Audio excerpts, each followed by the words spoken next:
Today I'm going to walk through the process of creating a blank for your lid for your mini chest.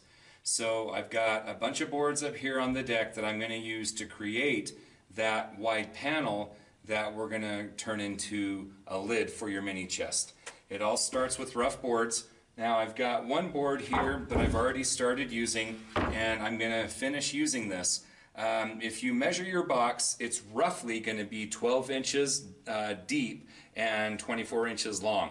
So what we do is we take those two measurements, we're going to add 4 inches to your width, so you should be netting out a panel that is 16 inches wide. 12 plus 4 is 16, and then for the length you're going to add 8 inches, 4 to each side, so add 8 inches to 24, you're going to have 32 inches. So we're going to have rough boards that are going to be 32 inches long, and when we go to glue it up, it should be over 16 inches wide. It should be around 16 and a half. If it's more than that, it's okay, but that's what we're shooting for.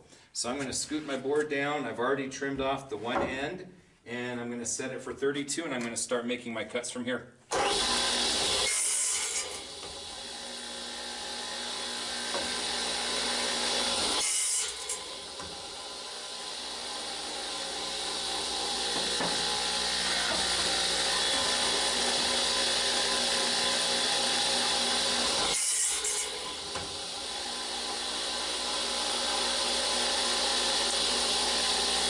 Not enough with that last one, so I've got to do one more here.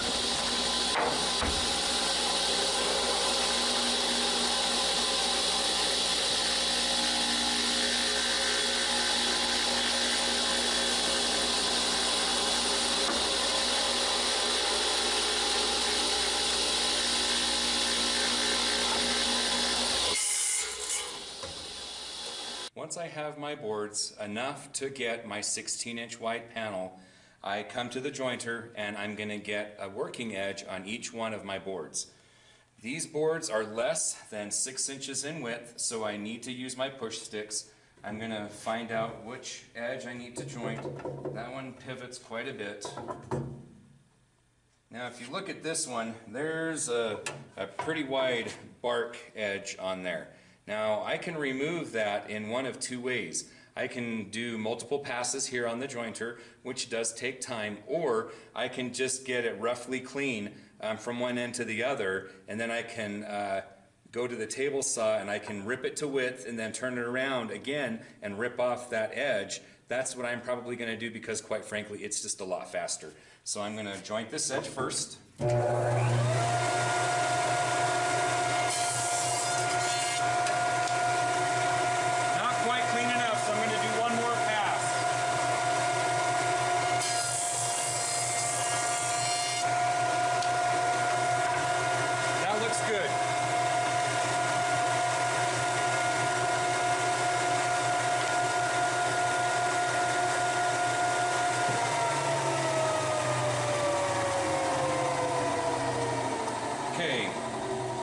I stopped the jointer because I want to point out something, and this doesn't happen very often, but I have a board with two edges that rock. This side is not that bad, but there is a pivot point. I'm going to find the pivot point.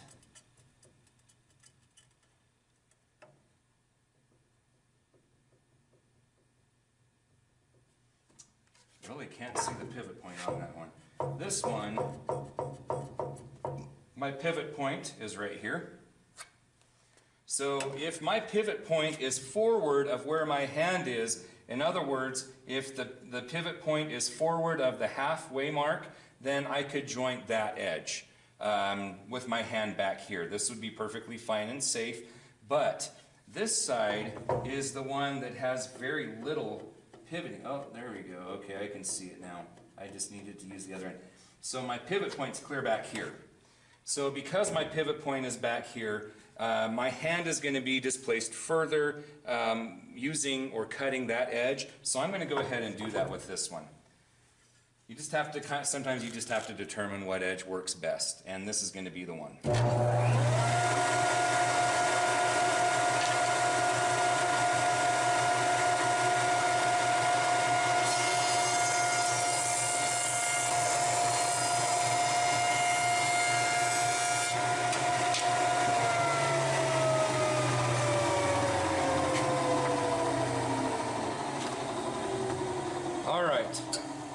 All 4 of my boards have a working edge. They're all straight, clean, and square. Now I'm going to go over to the table saw and I'm going to rip the second edge parallel with this one.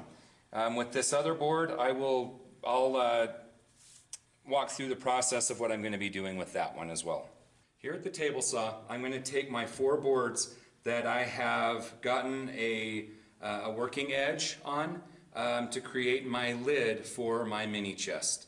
So I'm going to take each one of these boards and I'm going to measure them in their width. And this one has a bark edge that I need to take off. So I'm going to measure and find what the narrowest point might be. And it looks like that one's going to be 4 3/4. So I'm going to set my fence for 4 3/4.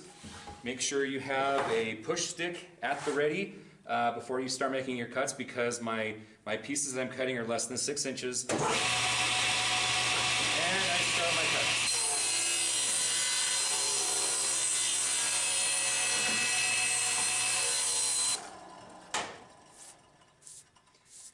On my first 3 boards, I was able to simply measure the width, subtract 1/8 of an inch, and set my fence for that dimension. On this one, I have that bark edge that I got my working edge with. So with this one, I am going to measure it. I've got 5 inches there and 5 inches there. It's close enough. I'm going to take that 5 inches, I'm going to subtract 1/8 of an inch, and that's going to set it for 4 7/8, which is where I'm at right now. My jointed edge goes up against the fence. I'm going to make this first edge parallel, or sorry, I'm going to make this second edge parallel with my first, and then I'm going to turn it around, and with that ripped second parallel edge, I'm going to measure over to my bark inclusion right here, my bark edge, and it looks like I'm going to have to take a little bit more off because there's a little bit of a munched section there, and I will finish it to finish with at that point.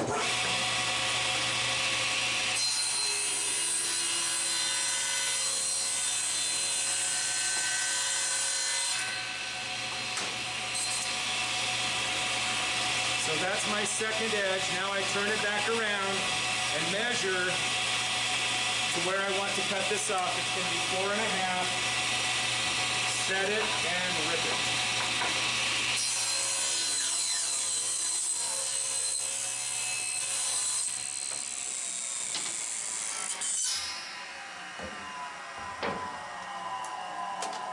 Now that I have my boards ripped to rough width, I'm going to set them up and I'm going to determine what faces are going to be up depending on what the end grain looks like. So I'm going to set up for that process next.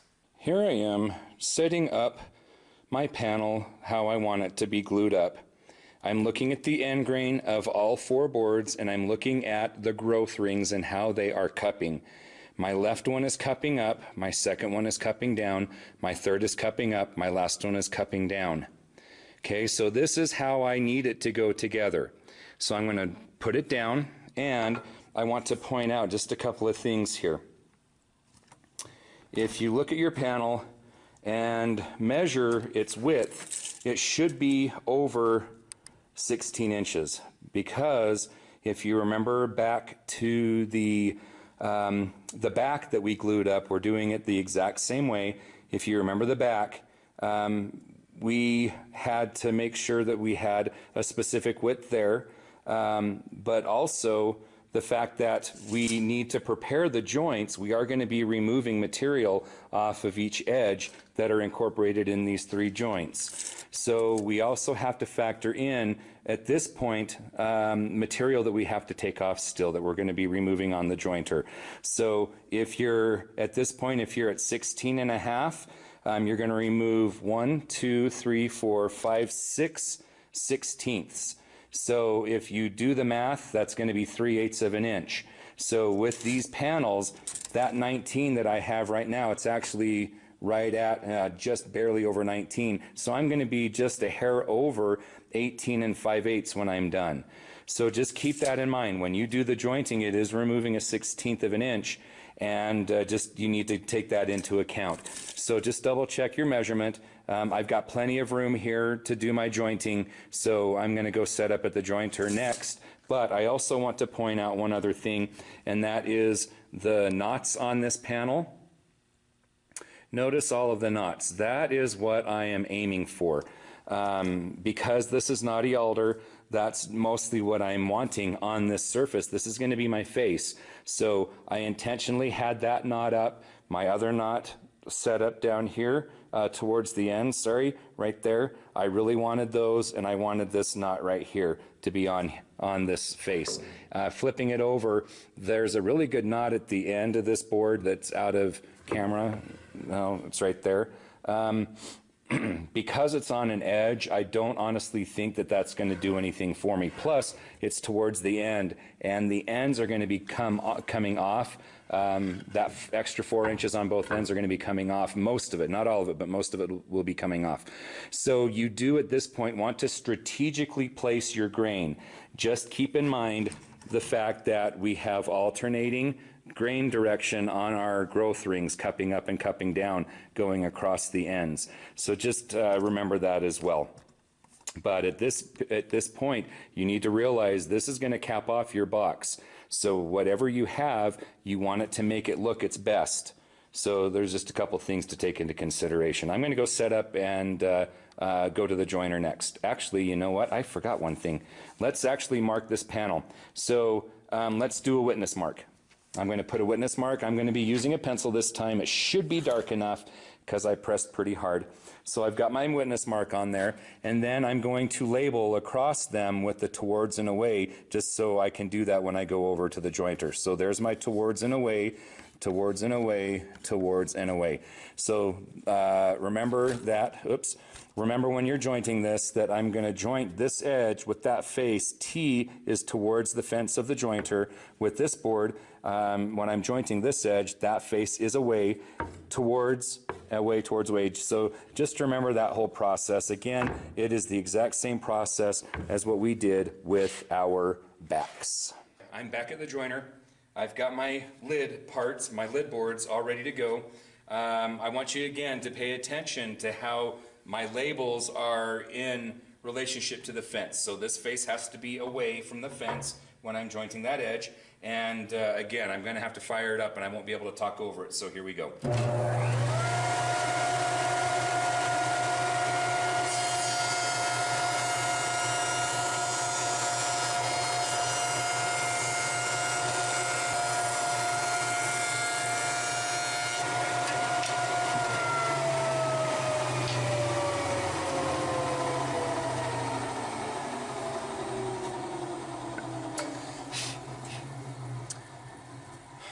I've got all my boards jointed on their edges where they're in the joints. Now I want to set up on the workbench. I can't do it here on the end of the jointer because my panel's too wide. So I'm going to set up over here on one of the workbenches, and I want to show you what I see when I put these boards together.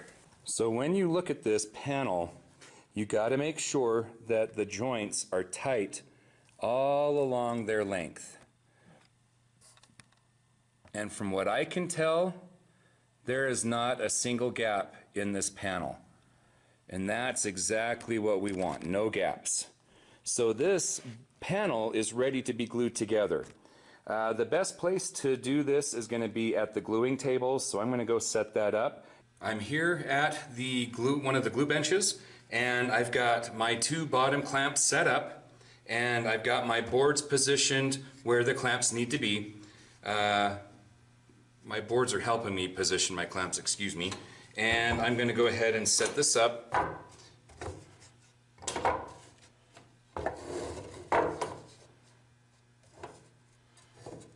So that looks spectacular. Just want to point out one more thing. Remember the 2-inch rule. Again, this is not something you have to do, but I'm just illustrating it.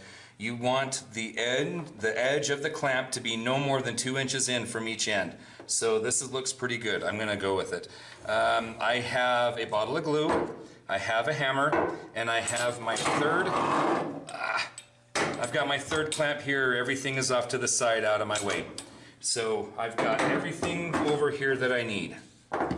I'm going to take my boards and I'm going to flip them up on edge and I'm only going to do the 3. Remember, 3 joints, 3 boards. This last one right here does not get any glue because that edge is facing out. So, domino effect, that was fun. Let's not do that again. All right, here we go. So remember, I'm going to do a zigzag line of glue.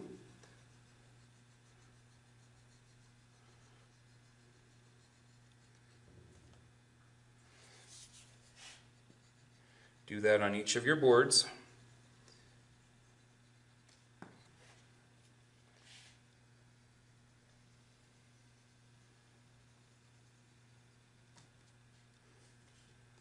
There we go. And for ease of spreading, I'm just going to remember to not press down. I'm just letting my finger float across the top of those beads of glue, just nice and gentle. Kind of harkens me back to my kindergarten years with finger painting. The only boring thing is there's only one color of glue here. Oh well. Now do it to this one. And remember, you only have 5 to 8 minutes. 5 minutes if it's warm and if it's breezy, 8 if it's a little bit cooler. Right now we're in the fall, so it's not too bad for temperature right now. Plus, I don't have any doors open since nobody's here. All the doors are closed, so I really do not have a breeze going through here like I normally do. So I think I've got that about 8 minutes to work with. I'm going to have it done long before then. Alright, I've got my glue all spread out. Now, with the glue that I have on my finger, just wipe it off on one of the corners, and we're going to go there. Alright, we're going to drop these all down in position. And then scoot it up to the clamps, the clamp jaws. You don't have to get these perfectly even. Remember, these are rough. They're 8 inches longer than well, technically they're less than that, but they're long, so you don't have to get these perfectly even. Bring up your clamp head. I got to be careful with this back one. The camera stand is right there. Got a little bit of a splinter in my finger. Those are not very fun. Take your third clamp, put it right on top, in the middle, and again, I'm going to try not to hit the camera stand. There we go. Now, snug. I'm going to snug them all up, all 3 of them. Remember, snug is just somewhat tight. It's not really tight, it's just snug. Now, take the hammer, and because the camera stand is on the workbench right now, there's going to be a little bit of vibration. So if the camera wiggles, don't worry about it. There is no earthquake, I promise. Tap down the 4 corners, and then tighten it up. Use both hands. Now, just a reminder, don't go crazy on this. Just get them nice and tight, and then I want to assure that the boards, all 4 of them, should be resting on the underside of the bar of the clamp. Once you have that on there, or once you have all of your clamps on there, take out a Sharpie and put your name on the panel somewhere before putting it on the wall to dry. Alright, that is the process of gluing up the blank for your mini chest lid. Your next process is doing all of the sanding, well, not the sanding. We're going to thickness it down to 13/16. We'll sand it down to 3/4, and then we're going to do some slicey, dicey, cutty, gluey all over again in order to get our panel just a little bit thicker than what it actually is going to be. So we have the front and the sides that are going to be double thick. But that'll be the next process. That'll be in the next video where we finish off the, well, we're not going to finish it off. We're going to do the next step to create our lid for our mini chest. Yay!